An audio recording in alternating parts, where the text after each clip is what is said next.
Alinéa, votre rendez-vous hebdomadaire, mesdames et messieurs, bonsoir. Nous sommes ravis d'être là et ce soir, nous abordons un sujet tendance dont les acteurs constituent aujourd'hui de vrais boosters, de vrais stimulants d'un entrepreneuriat qui gagne à l'heure où chacun doit trouver sa voie pour se faire une place dans une société dominée actuellement par des initiatives porteuses pour un développement tous azimuts.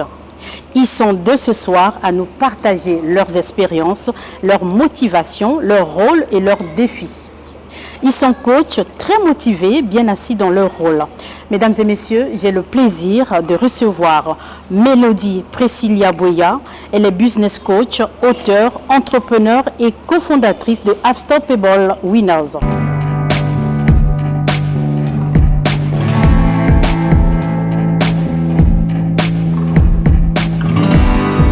Bonsoir très cher coach, en tout cas bienvenue à vous sur ce plateau de l'émission Alinéa. Nous sommes ravis de vous recevoir. Bonsoir Madame Aline, c'est un honneur d'être ici. Merci beaucoup. Merci. C'est très gentil Madame Aline. Alors vous êtes tous les deux originaires du Congo, Brazzaville. Vous avez choisi donc ce métier qui est celui de faire du coaching auprès des entreprises, des institutions publiques et aussi des personnes qui ont besoin de vos services. Alors pour la première question, je voudrais savoir quel est votre parcours et pourquoi avoir choisi ce travail? Merci pour l'invitation sur ce plateau. Et c'est très intéressant ce que nous faisons parce que c'est un travail qui touche les personnes directement, qui touche les institutions, qui touche les entreprises et donc qui touche l'individu lui-même qui est donc au cœur de la société, de l'entreprise, du ministère et autres. Et donc ce travail que nous faisons, le travail de coaching, c'est un parcours excitant avec beaucoup de défis, beaucoup de challenges, beaucoup de voyages, beaucoup de rencontres surtout et aussi surtout la célébration des résultats, voir les vies transformées, voir le changement, quelqu'un qui est parti d'une idée à la réalisation d'un projet, quelqu'un qui est parti du stress, de la dépression à la libération de soi, à exercer justement le plein potentiel. Et ça, c'est quelque chose qui nous touche et c'est vraiment un parcours intéressant et nous aimerions vivre et continuer à donner ce que nous savons donner au travers du coaching. Et comment en êtes-vous arrivé là? Vous avez fait des études spécialisées ou vous êtes arrivé là juste par passion, motivé peut-être parce que c'est un sujet, sinon des créneaux de tendance à exploiter actuellement? Alors, moi, la passion de coaching, ça part de 2014. Je me trouvais dans une salle de conférence et c'est un Américain, un coach, un grand coach qui parlait. Et de là, je me suis dit, bon, il fallait que je me forme. Pas dans le coaching, mais j'ai voulu qu'il me coach. Voilà. Question de voir comment je pouvais me lancer dans les affaires, dans l'entrepreneuriat et autres. Et c'est ce monsieur, ce coach-là, qui voit en moi le potentiel de devenir coach. Et moi, je dis, mais au Congo, qui connaît le coaching? Je dis, mais tiens, on est en 2014. Et là, nous sommes en 2014. Et oui. Il me dit, non, Mélodie, tu es coach et tu peux faire ce que moi je fais. Je dis, mais comment? Ça va commencer comment? Il dit, va te former. Donc, c'est comme ça que il part. On était en Afrique du Sud à l'époque. Et donc, lui, il repart aux États-Unis. Et moi, je reste derrière. Je commence à chercher des écoles de formation, du coaching. Et c'est comme ça que je tombe dans une école et je me forme et voilà comment je deviens coach certifié. Certifié, professionnel, reconnu. Bien sûr. C'est très bien. Oui, justement, vous êtes entrepreneur, vous êtes également cofondatrice d'un concept, j'appelle ça concept parce que je voulais bien que vous nous explicitiez ce que c'est, le concept qui est donc Unstoppable Winners. Alors, pourquoi ce concept? Quel est le créneau de l'entrepreneuriat que vous explorez? C'est vrai, je suis cofondatrice d'Unstoppable Winner. En 2020, pendant que les gens criaient Covid, difficultés, nous on s'est assis avec des amis, on a dit pourquoi on ne peut pas faire quelque chose ensemble? Parce que vous savez quoi? En tant que Congolais, c'est quoi? Unité, travail, progrès. Et pour avoir le progrès, il faut pouvoir s'unir. Et pour pouvoir, après que nous sommes unis, on doit devoir travailler. Et si on peut s'unir pour travailler ensemble, est-ce qu'on ne peut pas faire quelque chose de différent? Et c'est là qu'est donc venu le concept Unstoppable, donc inarrêtable en français. Ça veut dire que nous sommes inarrêtables malgré la crise, malgré les difficultés, malgré les défis du 21e siècle. Nous sommes inarrêtables et nous pouvons faire quelque chose ensemble. Donc, raison pour laquelle nous avons créé Unstoppable Winner, qui est une entreprise qui fait de la représentation des entreprises étrangères.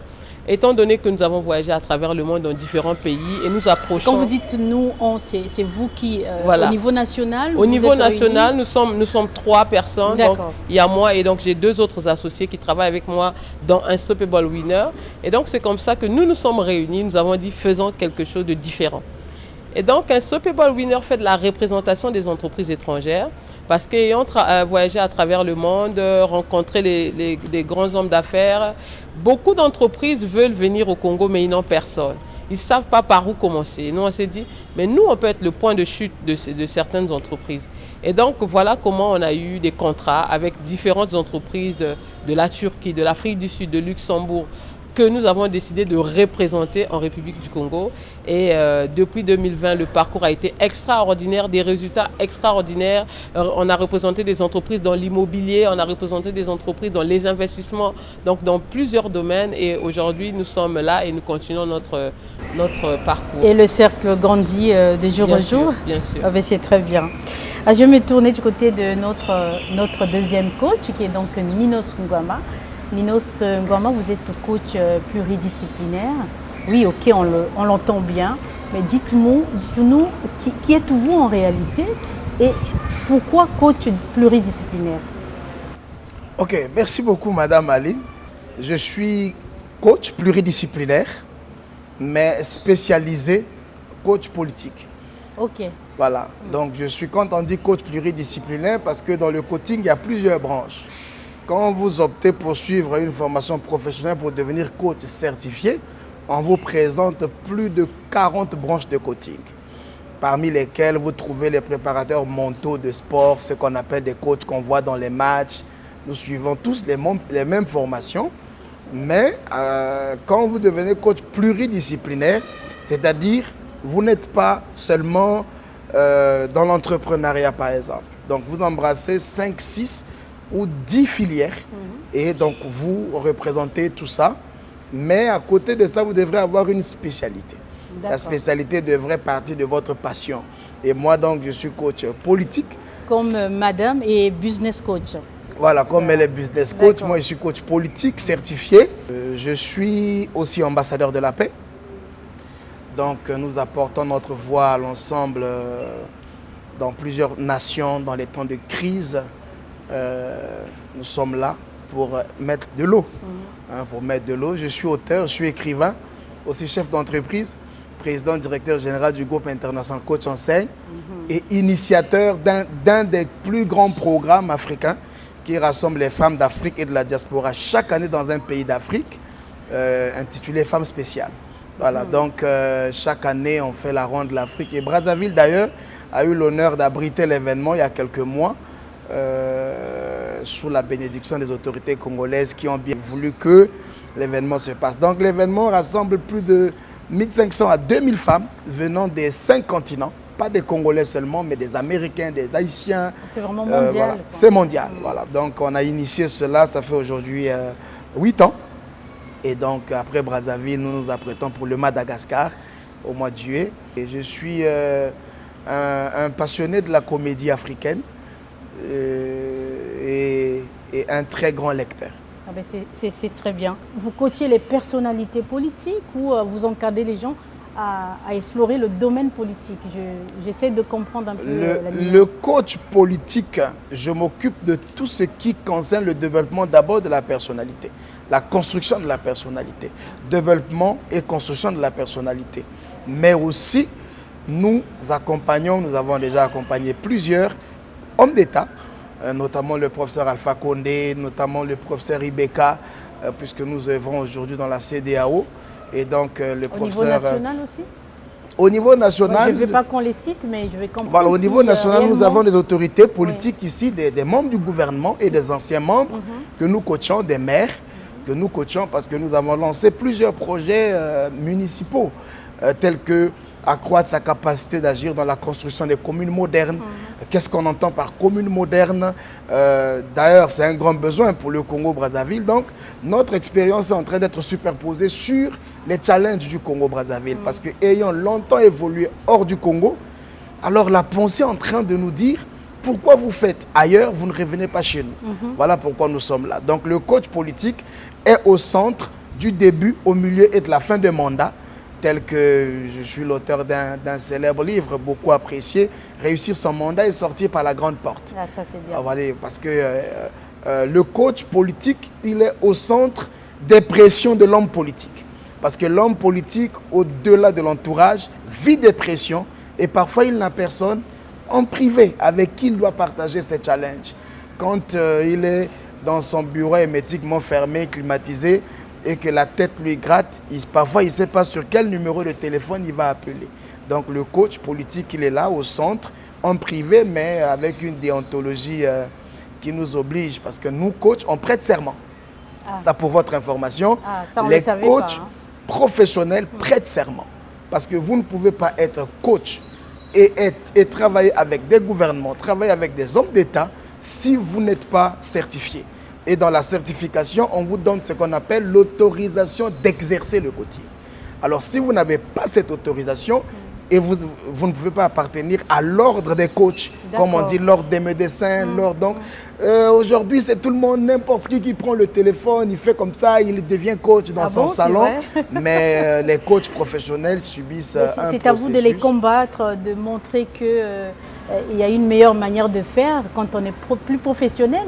Ne les laissez pas le temps de s'étendre et peut-être de voler vos places parce qu'aujourd'hui, on sait qu'avec les réseaux sociaux, c'est facile. Hein, on s'intéresse parfois aux choses les plus banales et on néglige les choses les plus importantes. Bon, mais je pense que... Et pourtant, vous exercez, quand je comprends bien, pour madame, c'est depuis 2014 quand même, c'est beaucoup d'années. Et vous, ça fait plus de 8 ans? Non, ça fait depuis 2009. C'est étonnant parce que c'est peut-être il y a 2, 3, 4 ans qu'on commence à découvrir dans notre pays ce travail de coaching professionnel et d'entrepreneuriat. Alors, pourquoi, depuis tout ce temps, vous ne vous êtes pas visibilisé autant pour occuper l'espace? Alors, déjà, moi, c'est en 2014 que je découvre que j'ai le potentiel de devenir coach. Donc, ça me demande 2 ans de formation. Et donc, c'est en 2016 et je me retrouve à l'étranger encore. Et donc, je commence à exercer le coaching à l'étranger. En 2018, quand je reviens au Congo, je pense que je suis parmi les premières personnes qui commencent à parler du coaching sur les réseaux sociaux. D'accord. Et les gens disent, et on est fiers aujourd'hui que beaucoup de gens nous regardent et ont pu suivre le modèle parce que certainement nous avons pu inspirer beaucoup de personnes à se lancer dans le coaching. Mais ce n'est pas mauvais, mais ici nous appelons aux gens de se professionnaliser. C'est bien, ils ont peut-être la passion, ils ont peut-être l'envie. Et encore, peut-être qu'au Congo, il n'y a pas encore d'école de coaching là où ils peuvent aller se former pour ceux qui ne peuvent pas voyager. Mais nous sommes là pour donner la solution à ce problème. À toutes ces personnes qui envisagent, qui ont un rêve de devenir coach ou qui la passion de coaching brûle. Comment faire justement pour se professionnaliser? Et nous avons aujourd'hui... Contactez Madame Bouya et contactez Monsieur Ngwama. Tout à fait. Faites-vous coacher, faites-vous professionnaliser. Tout à fait. C'est pour ça que nous lançons un projet inédit du jamais vu au Congo, l'Académie de coaching, World Winner Academy. Ça, c'est intéressant. Ouais. Et ce sera quoi alors? Une école de formation? Alors, ça va être une académie de coaching, comme je l'ai dit. Pourquoi d'abord? Pourquoi nous voulons faire cela? Parce qu'aujourd'hui, on remarque qu'il y a un pont entre l'école, la réalité, ce que l'école enseigne, et les défis du 21e siècle. Exactement. Donc, World Winner Academy, ici, vient combler ce vide-là. Parce que vous allez avoir quelqu'un qui va faire un master en géographie et qui va dire qu'il est au chômage. Vous allez avoir quelqu'un qui va faire un doctorat en philosophie et qui dira 5 ans plus tard qu'il est toujours au chômage. Et aujourd'hui, on a un phénomène en Afrique, ce sont les diplômés sans emploi. C'est incohérent. Vous ne pouvez pas être diplômé et dire que vous êtes sans emploi. Soit vous manquez de créativité, parce que l'emploi, ce n'est pas seulement écrire « j'ai l'honneur ». L'emploi, c'est aussi réajuster ses compétences, augmenter ses connaissances et même créer de l'emploi. Donc aujourd'hui, beaucoup de gens ont une mauvaise perception aussi face à l'emploi. Raison pour laquelle nous avons dit, on a des gens qui disent, moi en fait je ne réussis pas parce que je n'ai pas eu la chance d'aller à l'école. Ou encore, moi j'ai trop de diplômes et je suis toujours pauvre. C'est incroyable, vous ne pouvez pas avoir un doctorat. Moi, je n'ai personne devant pour m'orienter. Voilà. Ou non, vous savez, la réalité en Afrique, il faut avoir quelqu'un quelque part, etc. Non, vous ne pouvez pas dire que vous avez des diplômes et vous n'avez rien à manger. Moi, je trouve ça incohérent. Raison pour laquelle World Winner Academy est une solution pour remédier à ces problèmes-là. Les personnes qui ont trop étudié et qui malheureusement les formations ne sont pas utiles, c'est-à-dire ils peuvent pas être, ils n'ont pas le concret. Qu'est-ce que vous savez faire? L'entreprise veut savoir qu'est-ce que vous savez faire, qu'est-ce que vous pouvez offrir. Donc si vous avez trop étudié et malheureusement vous êtes toujours pauvre, il y a un problème. Et si vous dites aussi que je n'ai pas de diplôme, raison pour laquelle je suis dans un coin de la société, il y a aussi un problème. Donc nous sommes là pour dire en fait le diplôme c'est un papier. Vous voyez, c'est un papier, c'est important oui, mais dans quel contexte vous pouvez rendre votre diplôme utile, rendre votre formation utile. Si vous êtes un comptable par exemple, moi je suis une entreprise, moi je n'ai pas besoin de savoir que si vous avez un diplôme de comptabilité ou pas. Vous pourrez avoir votre diplôme, mais moi je vais vous demander, est-ce que vous pouvez tenir le bilan de mon entreprise? Donc il faut le concret.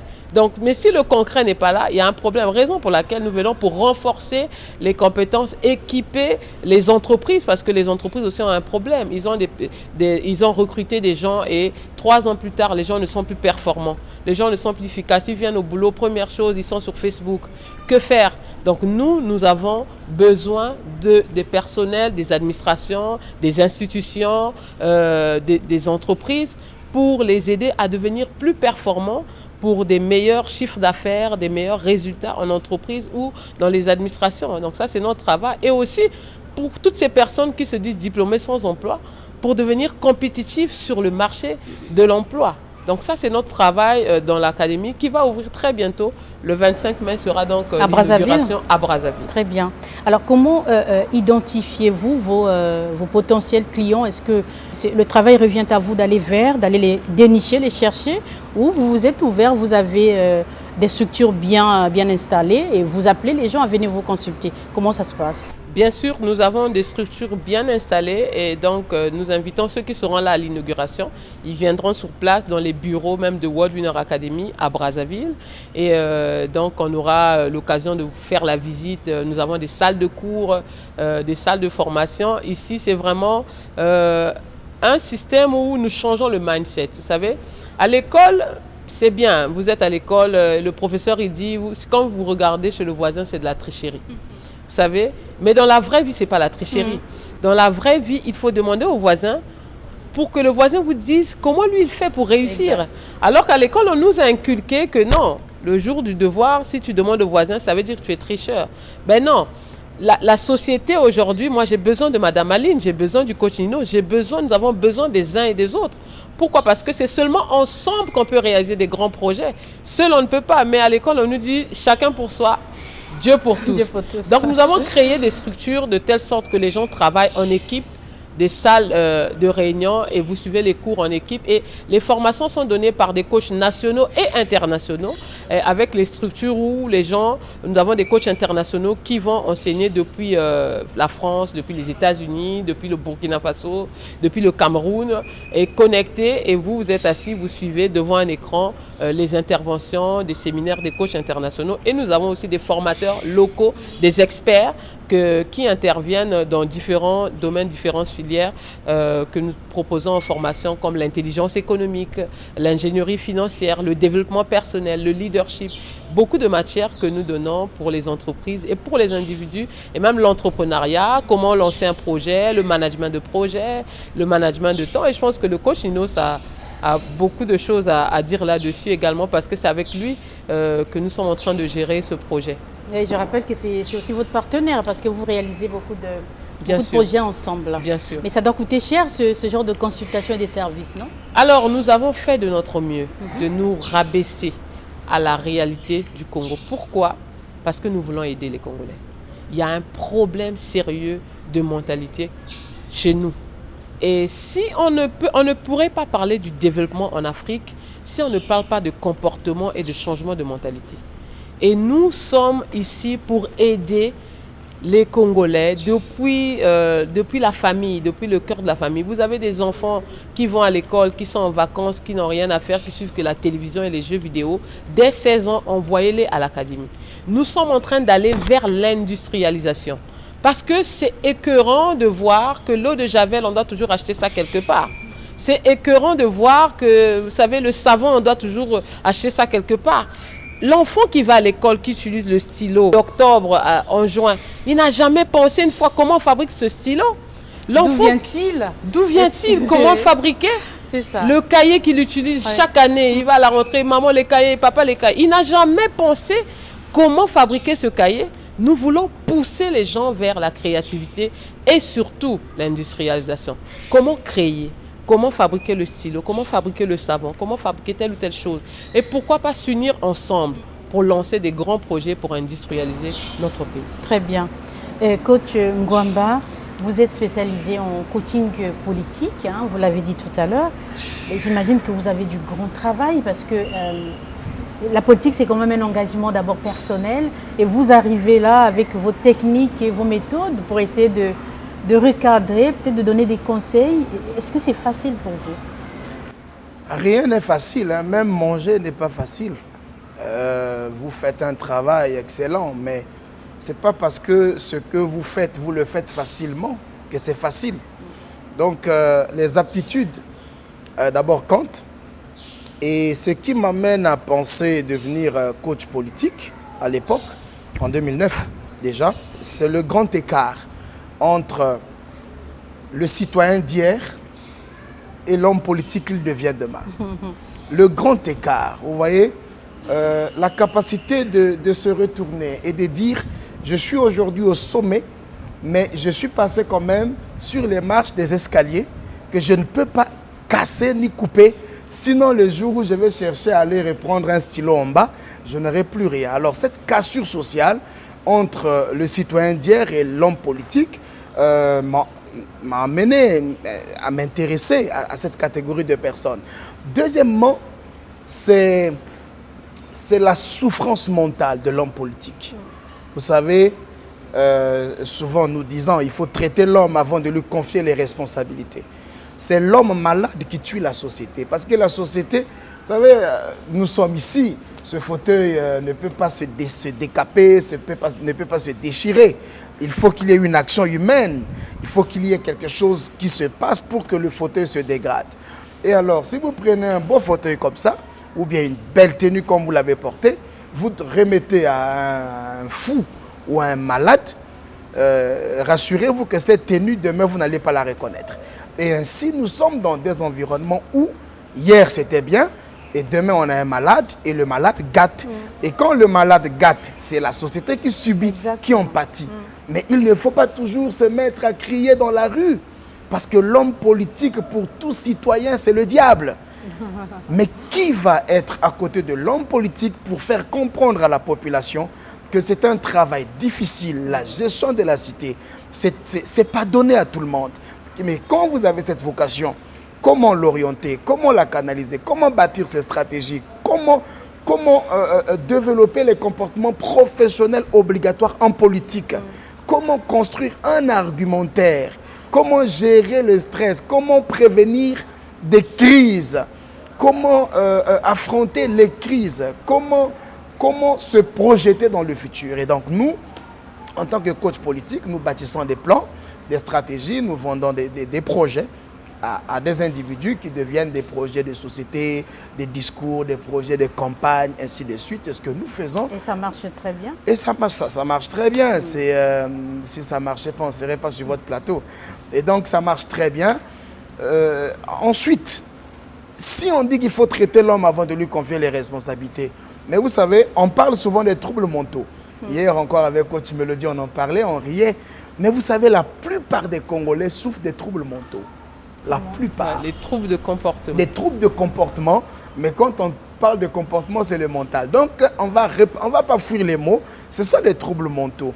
Imaginez-vous par exemple quelqu'un qui souffre d'un traumatisme qui ne finit pas. C'est un exemple. Quelqu'un qui a fait l'accident de voiture et qui tout le temps, lorsqu'il est dans une voiture, quand vous essayez de rouler vite, il est prêt à descendre. C'est un trouble de comportement. Et quelqu'un qui a fait fausse affaire, on lui a parlé d'investissement, il a injecté de l'argent dans quelque chose, ça n'a pas marché, et il devient sceptique à tout ce qui est investissement. C'est un trouble de comportement. Et la plupart du temps, quand quelqu'un il sort d'une déception, vous le rencontrez, vous commencez à lui parler, il va vous expliquer que tout ça, c'est faux. Et la plupart des Congolais sont dans la défensive. Et quand vous leur apportez même quelque chose de nouveau, ils ont peur du changement. Le Congolais a peur du changement, c'est-à-dire tout ce qui est innovant. Coach Mélodie tout à l'heure disait l'industrialisation. Mais quand vous essayez de regarder certains pays aujourd'hui, hier les gens faisaient banque, mais aujourd'hui, certaines banques sont en train de travailler à la réduction des effectifs. Mais quels sont les plans de reconversion de profession des gens? Hier, aujourd'hui, banquier, oui, mais demain, quand le robot travaillera à votre place, que deviendrez-vous? Voyez-vous, donc, le coach aujourd'hui, il n'est pas que politique, mais aujourd'hui, le principe ou le système, l'éducation par le coaching devient l'instrument par excellence pour le monde de demain. Tout le monde aura besoin d'un coach. Tout le monde. C'est quand vous allez voir quelqu'un, il est footballeur, il joue déjà bien. Mais pour exploser, il a besoin d'avoir un coach. Et donc, à un certain moment, nous allons nous retrouver avec chacun. Quand vous êtes journaliste, vous avez besoin d'avoir votre coach. Quand vous êtes directrice, vous avez besoin d'avoir votre coach. Mais aussi un autre point important de demain, sinon d'aujourd'hui, ce sont les maris ou les époux coachs. Parce que la plupart des hommes aujourd'hui, avec une vision erronée de la femme, chosifiant la femme, ne sont pas prêtes à l'éclosion de la femme leader. Peut-être coach conjugal?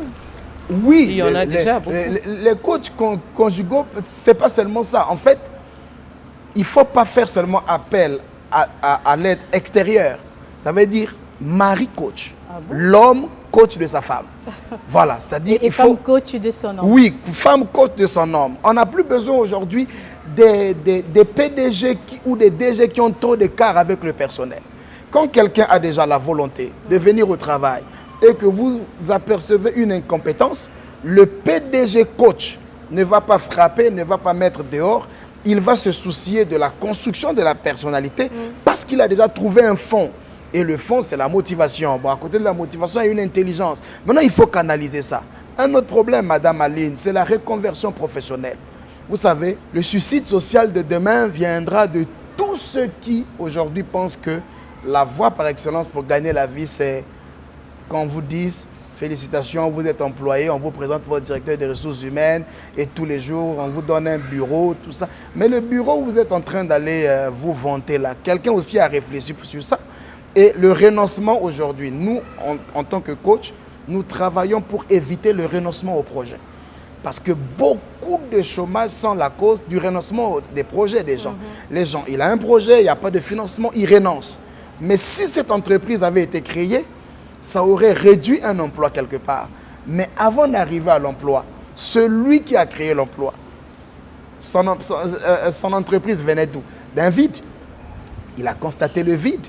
Et ce vide-là l'a emmené à réfléchir et à combler le vide. Donc, en tant que coach, il faut travailler à construire des leaders. Des hommes qui pensent que les vides qui sont là... Oui, mais comment les emmener justement à combler ces vides-là?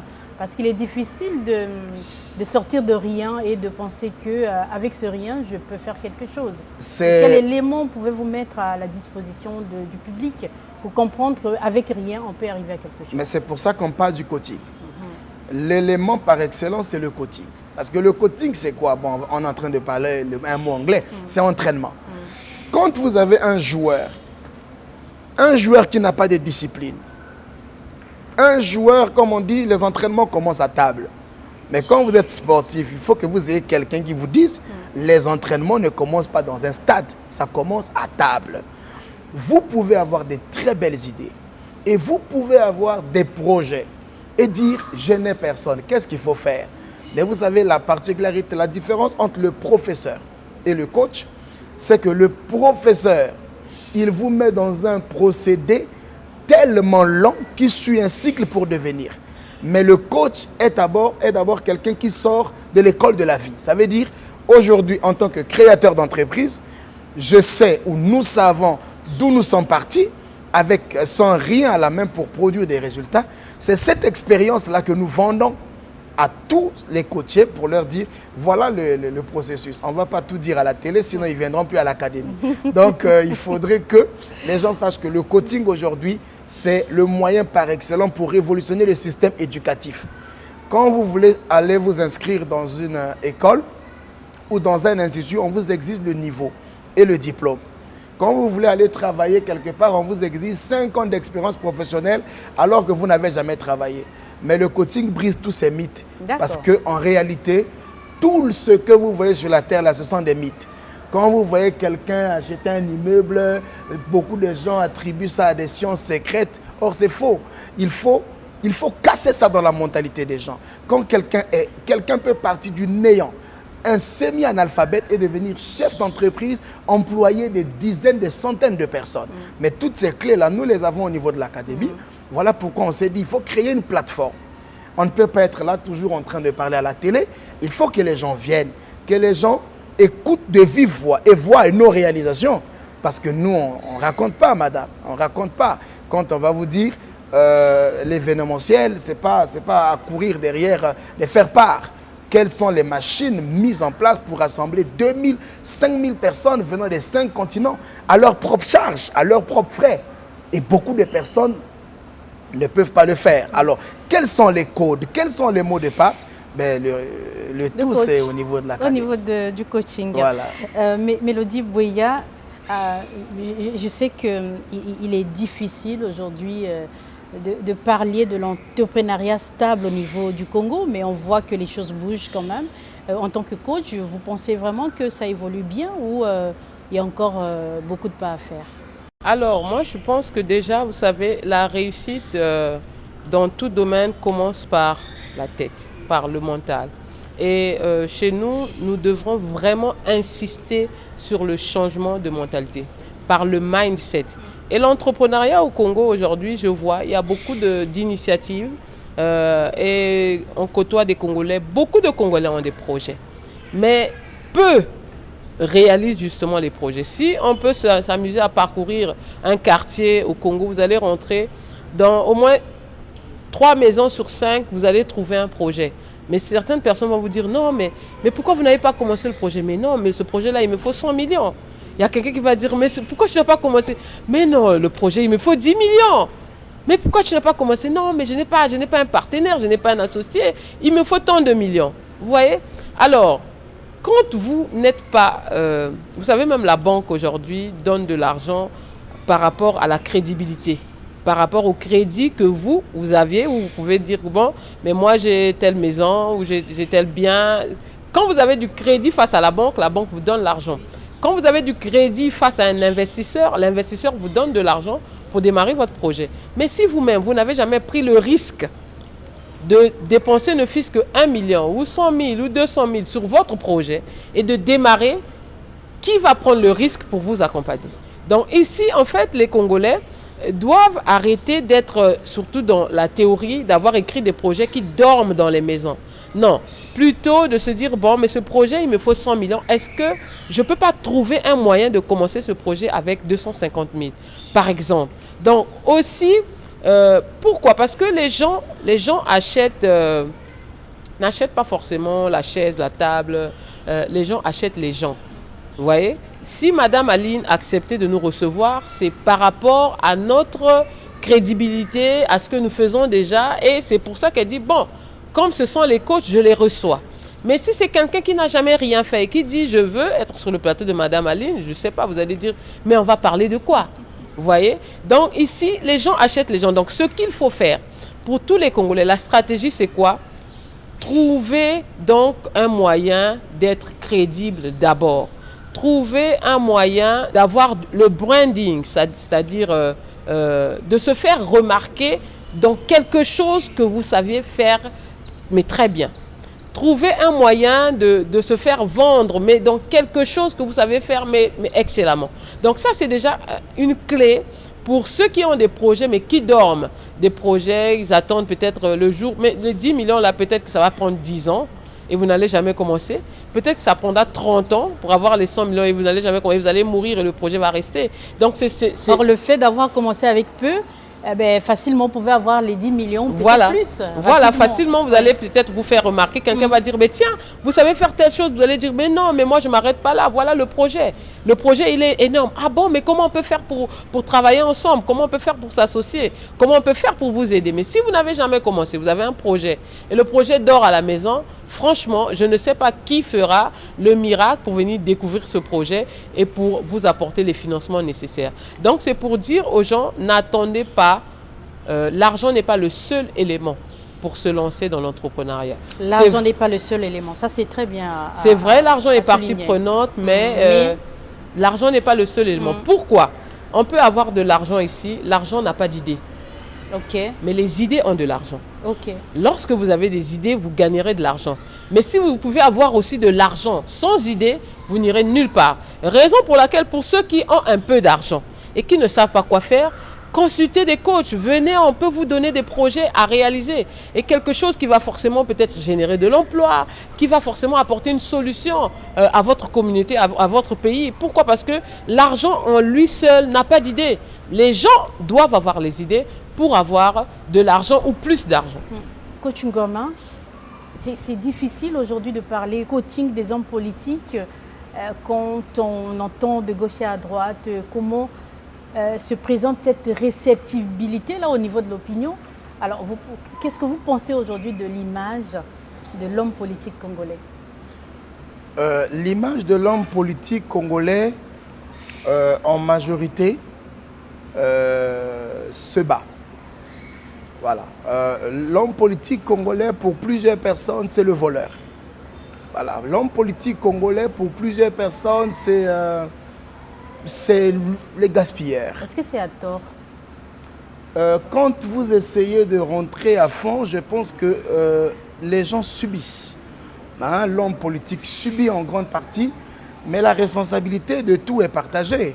Parce que quand aujourd'hui je ne perçois pas bien ce que l'homme politique fait, je vais finir par m'en détourner, non? Et si l'homme politique lui-même n'arrive pas à faire percevoir bien ce que lui l'entreprend, comment on doit le comprendre? Voilà pourquoi il y a ce qu'on appelle, nous avons initié ce qu'on appelle le marketing politique ou le marketing administratif.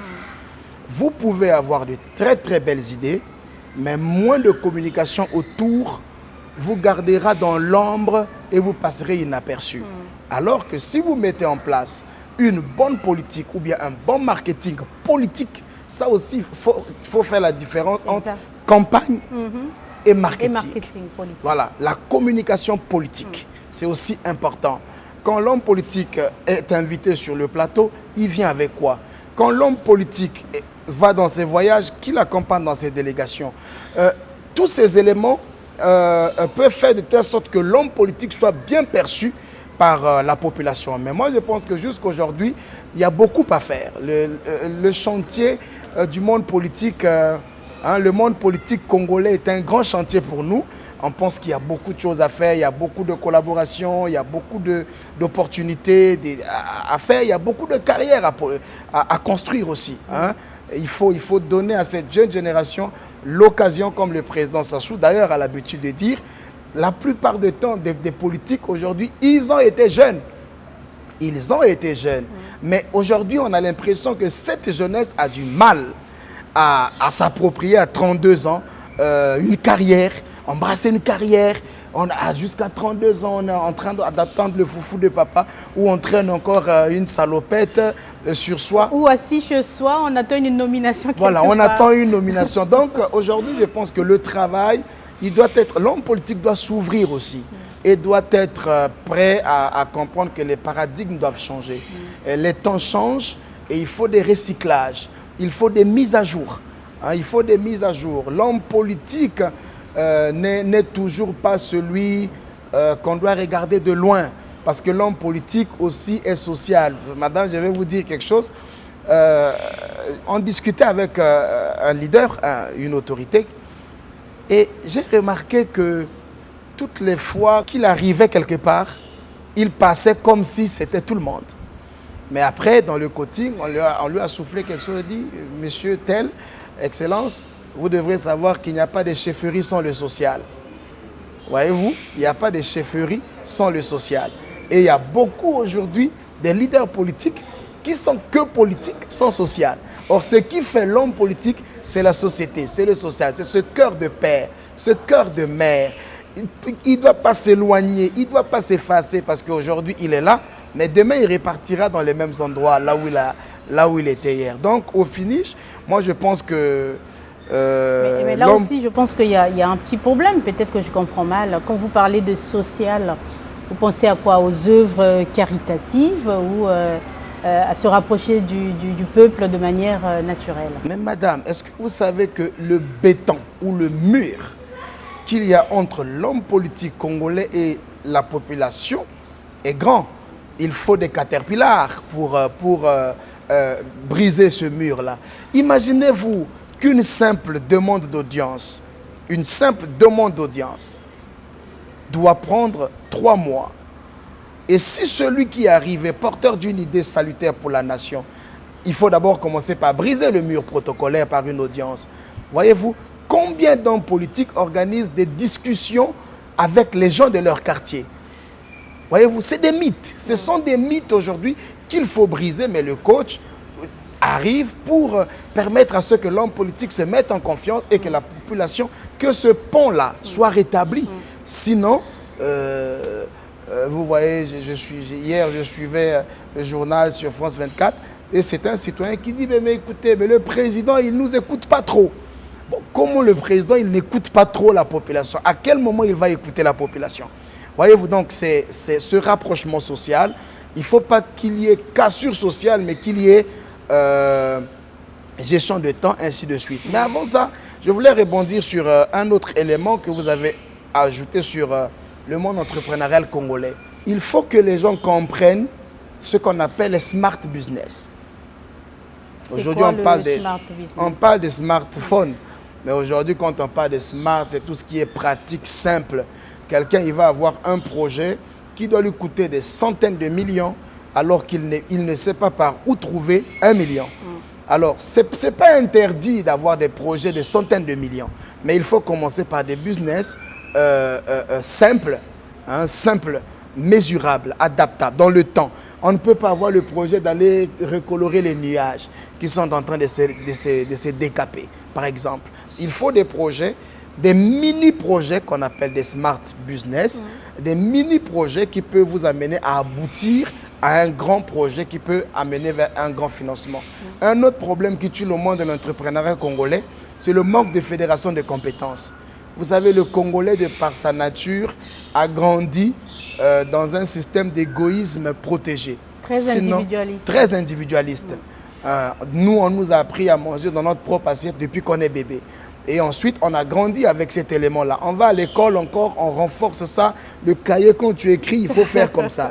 Alors qu'ailleurs, il y a cet esprit de convivialité qui est déjà cultivé depuis le bas âge.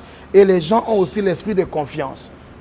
Parce que pour arriver à la fédération des compétences, il faut la confiance. Mais la confiance, c'est cette familiarité aujourd'hui qui naît entre les peuples, entre les citoyens.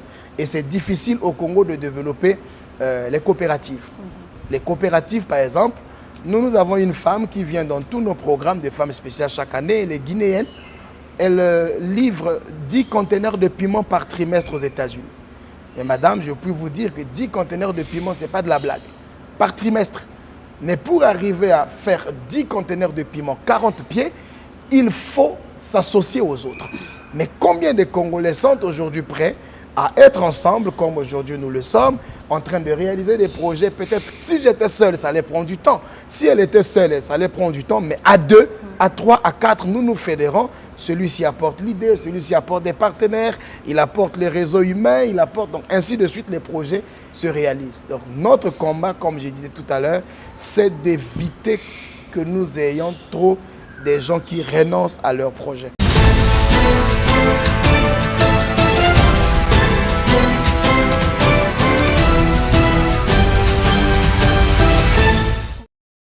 Nous allons très rapidement aborder le dernier point de notre entretien, puisque vous êtes tous les deux auteurs, vous écrivez des ouvrages. On va commencer par coach Bouya. Alors dites-nous de quoi traitez-vous dans vos ouvrages, dans vos publications? Alors, donc mon premier livre, c'est World Winner, justement. Donc, vous allez remarquer que tous mes projets, j'ai mis winner, winner, winner. L'académie aussi, c'est World Winner Academy. L'autre entreprise, c'est Unstoppable Winner. Pourquoi? En fait, c'est un monde gagnant, donc un monde vainqueur. Pourquoi? Parce que en fait, l'homme a été créé naturellement pour gagner. Nous avons été créés, vous savez, même un enfant, quand il a tapé son ami à l'école, il est content, il va dire « Maman, c'est moi qui l'ai tapé ». Quand il est premier, il est content. Pourquoi? Parce que naturellement, Dieu nous a fait de telle sorte que nous soyons des vainqueurs, que nous soyons des gagnants. Et malheureusement, avec les défis de la vie, les challenges de la vie, les difficultés, tout ce que nous rencontrons, les maladies, etc., on se dit, ben, finalement, je ne peux pas y arriver, c'est difficile, je ne peux pas réaliser mon rêve. Et on a perdu donc l'originalité qui était d'être vainqueur, chacun dans son domaine d'activité. Et donc, raison pour laquelle donc, moi j'écris World Winner. Pourquoi? Pour montrer que la victoire est dans la mentalité de celui qui refuse d'être vaincu par les obstacles de la vie. Donc, si vous refusez d'être vaincu, vous avez la victoire dans votre mindset. Et donc, vous pouvez réussir tout ce que vous voulez réussir dans la vie. Et donc, raison pour laquelle donc, nous parlons un peu du changement de mentalité. Nous parlons aussi que l'entrepreneuriat ou la réussite peut se faire jeune. On peut commencer jeune. Par exemple, moi, ma première entreprise, j'ai commencé, j'avais 22 ans. Donc, j'ai écrit mon premier livre, j'avais 23 ans. Et donc, vous pouvez imaginer qu'aujourd'hui, ce phénomène où on dit à 30 ans, on est toujours chez les parents en train de faire je ne sais quoi, alors que vous allez voir, le roi David, à 30 ans, il était déjà roi. Pourquoi à 30 ans, on doit toujours être en train de se faire bercer par son père ou sa mère? Je ne comprends pas ça. Donc, raison pour laquelle c'est pour booster aussi justement les jeunes à se responsabiliser et justement à comprendre qu'ils sont vainqueurs et qu'ils peuvent entreprendre de grands projets, qu'ils peuvent lancer, réaliser de grandes choses. Et il y a beaucoup de jeunes aujourd'hui qui font des choses spectaculaires, qui offrent à leurs parents des Porsche, etc. Mais ils ont 24 ans, 25 ans. Pourquoi pas nous? Pourquoi chez nous, les jeunes doivent toujours être bercés par leurs parents? Non, laissez-le, c'est un garçon, laissez-le, il va faire ceci. Donc, vous voyez un peu, donc ça c'est mon premier livre. Et mon deuxième livre qui va paraître avant la fin de cette année, c'est Votre rendez-vous dans la tempête, parce que nous avions subi beaucoup de tempêtes. On a parlé de crise, on a parlé de coronavirus, plein de choses. Nous avons été exposés à beaucoup de défis. Personnellement, en tout cas, tout le monde a rendez-vous dans la tempête, soit individuellement, soit dans la famille, soit en tout cas... Quelque part dans la vie, si vous n'aviez pas encore été dans une tempête, forcément vous rentrerez là-dedans. Et donc, je montre un peu dans ce livre quelle attitude avoir pour sortir de la tempête. Quand vous êtes en face de la difficulté, quand la vie devient un point d'interrogation, que faire? Donc, c'est ça que je développe justement. Cela m'interpelle personnellement, puisque je me souviens bien que pendant la période difficile du corona, vous étiez sur le terrain avec... vos conférences, vos orientations, vos coachings auprès des entreprises.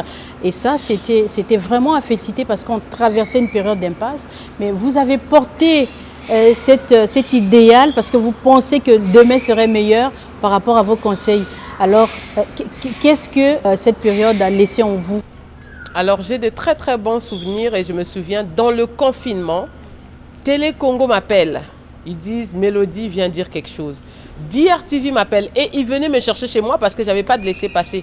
On venait me chercher, la télévision nationale, la télévision DRTV me prenait à la maison pour venir sur le plateau, encourager les gens qui étaient dans la dépression.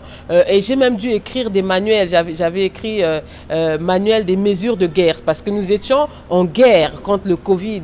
Et beaucoup de gens ont perdu l'espoir parce qu'on a tous perdu forcément quelqu'un. C'était difficile. Les entreprises surtout qui ont fermé, ceux qui étaient affectés par la restauration, le domaine hôtelier, vous savez, les avions, etc. Donc beaucoup d'entreprises, beaucoup d'entrepreneurs avaient perdu espoir, mais j'étais là pour dire, dans la crise, vous savez, on dit que c'est quand tout va mal qu'on reconnaît les vrais leaders. Est-ce que quand tout va mal, vous abandonnez votre pays, vous abandonnez votre communauté ou vous êtes là? Et donc, dans Covid, j'ai pris le risque de sortir de chez moi pour venir délivrer un message d'espoir aux Congolais, aux entrepreneurs pour dire que la crise est une opportunité. Et je disais, pendant cette crise de coronavirus, on peut se faire de l'argent. Et pourquoi? Parce qu'il va y avoir de nouvelles technologies et on a initié des réunions sur Zoom, on faisait des conférences en ligne. Pourquoi? Parce que c'était la nouvelle économie. Et aujourd'hui, on a vu comment ça a pris de l'ascension, qu'aujourd'hui, la nouvelle économie est devenue numérique, est devenue en ligne. Pourquoi? Parce qu'on ne va pas continuer à rester les choses après. Aujourd'hui, le monde après Covid a beaucoup changé et tout a changé et c'est des bons souvenirs parce que pendant la crise, je pouvais donner un message d'espoir aux Congolais. Très bien. Alors, Coach Ngwamba, vous avez également une bibliographie assez riche. Je retiens particulièrement cette publication qui a beaucoup fait parler d'elle, « Jamais prisonnier d'opinion ». Pourquoi ce titre très évocateur et peut-être très engagé? Bon, vous savez, l'auteur vit dans un univers. Et le président Léopold Sédar Senghor disait « L'endroit le plus riche où l'artiste doit puiser son inspiration, c'est sa propre vie, c'est son environnement immédiat. » Et ayant compris que la plupart des citoyens de la Terre sont des prisonniers, mais des prisonniers libres. Vous voyez? Donc le monde est devenu une véritable prison, mais avec des prisonniers qui marchent, qui travaillent, qui se promènent, parce qu'ils sont prisonniers de leur opinion. Notre opinion n'est forcément toujours pas à venir casser.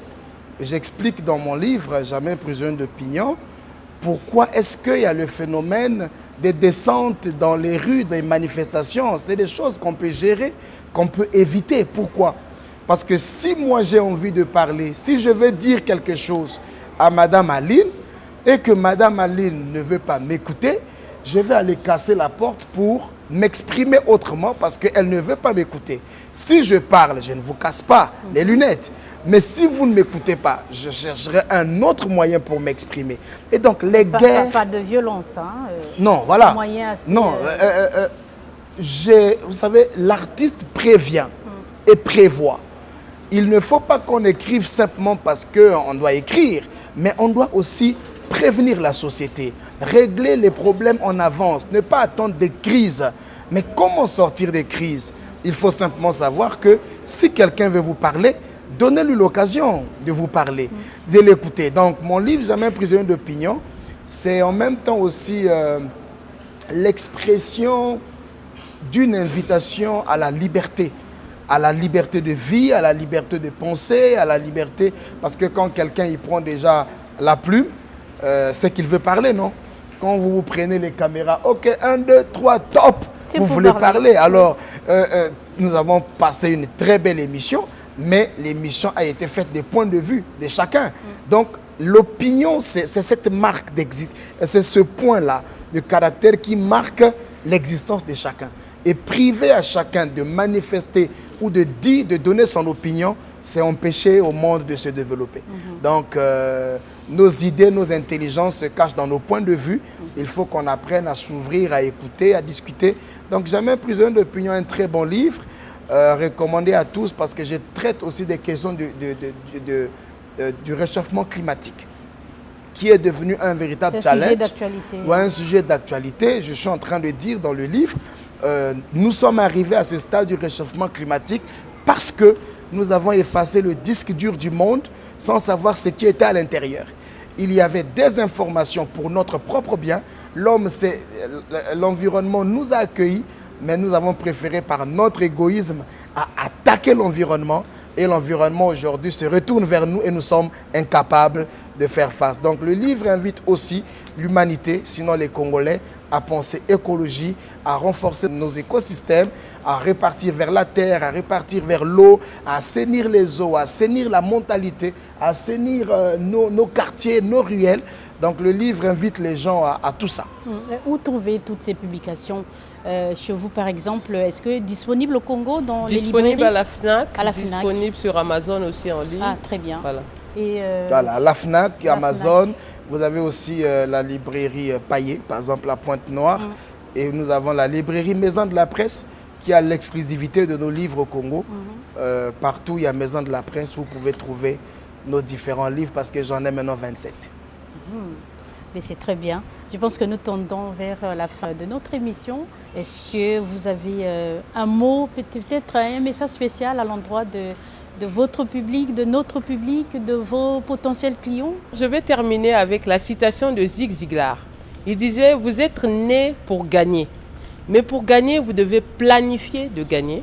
Donc vous devez avoir un plan. Et aussi, vous devez vous préparer à gagner.